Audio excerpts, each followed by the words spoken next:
सबके मन में यही सवाल रहता है कि एंटी चीट बाईपास कैसे किया जाए। तो आज मैं आप लोगों को कॉन्सेप्ट बताने वाला हूँ, ठीक है, एंटी चीट बाईपास करने का।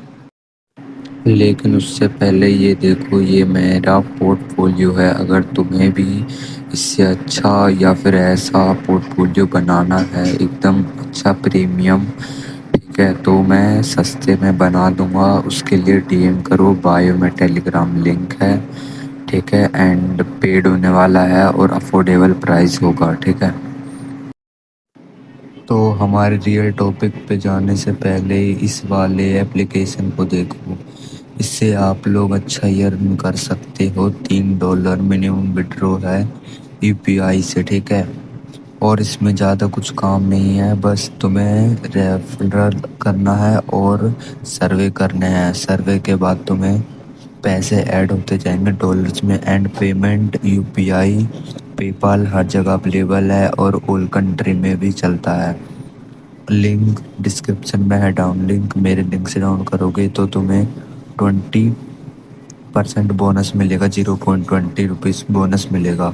सो मेरे लिंक से डाउन करो एंड एंजॉय करो। $3 मिनिमम पे आउट है, एंजॉय करो, ठीक है। How to make bypass. तो देखो, बाईपास बनाना कोई बड़ी बात नहीं है, लेकिन एक तरीके से वो बड़ी बात ही है। उसके लिए तुम्हारे पास रिवर्स इंजीनियरिंग की नॉलेज होनी चाहिए और आर्म असेंबली 64 बिट वाली जो एंड्रॉयड के लिए होती है वो नॉलेज होनी चाहिए। अगर हाँ, तुम्हारे पास x86 है तो तुम सॉफ्टवेयर क्रैक कर सकते हो ईजिली। लेकिन अगर तुम्हारा मेन कॉन्सेप्ट किस पर है, बाईपास बनाने पर, मतलब मॉडिंग पर, गेम मॉडिंग पर, तो तुम x64 सीखना चाहिए, ठीक है। एंड उसके लिए कुछ टूल्स होते हैं, आइडिया प्रो, ये सब, ठीक है।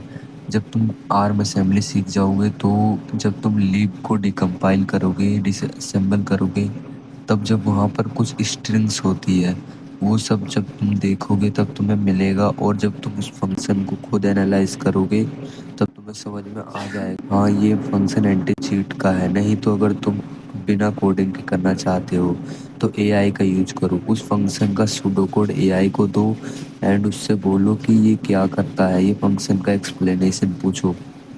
अगर उसे लगे कि हाँ ये एंटी चीट है, उसने बताया, तो तुम उसी से हुक भी बनवा लो, ठीक है। जिस टाइप का तुम्हारा एसआरसी हुक सपोर्ट करता है वैसा हुक बनाना, ठीक है, अपने हिसाब से।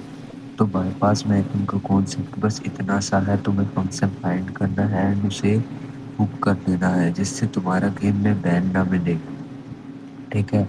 लेकिन अब कुछ मेथड होते हैं जो बाईपास को सेफ बनाते हैं। मतलब बाईपास तो हमारे मोड मेन्यू को सेफ बनाएगा, लेकिन हमें बाईपास को भी सेफ बनाना होता है। इसलिए कभी भी तुम इसलिए कभी भी तुम बाईपास ऐसा बाईपास ऑफसेट मत पैच करो कि जिससे तुम्हें बैन पड़े। कभी कभार मेमोरी पैच से काम हो जाता है, लेकिन तुम्हें हुक बाईपास सीखना पड़ेगा। हुकिंग मेथड होते हैं बहुत सारे, ठीक है, तुम्हें वो सीखना पड़ेगा। इनलाइन हुकिंग अभी के टाइम पे चलता है सारी एसआरसी में, लेकिन अगर तुम्हें सारे मेथड आएंगे तो तुम अपना बाईपास इजीली सेफ बना सकते हो, ठीक है।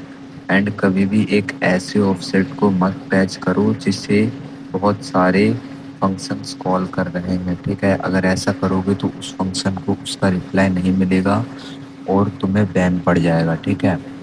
मैं तुम्हें इसी वीडियो में हुकिंग का कॉन्सेप्ट भी क्लियर कर ही दूंगा, ठीक है।